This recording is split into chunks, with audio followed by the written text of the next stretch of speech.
सबसे पहले नजर डालते हैं अब तक की बुलेटिन। जी बिल्कुल। डिप्टी कमिश्नर विहाड़ी सैयद आसिफ हुसैन शाह ने जनरल बस स्टैंड का दौरा करके और एक अजलास की सदारत करते हुए अंसदादे पोलियो टीमों की कारकर्दगी का जायज़ा लिया।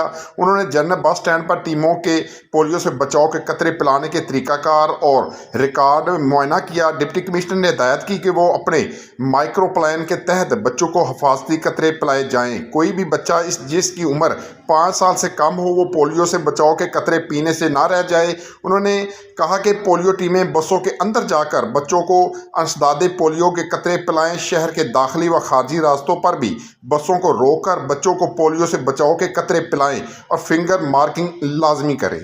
जी।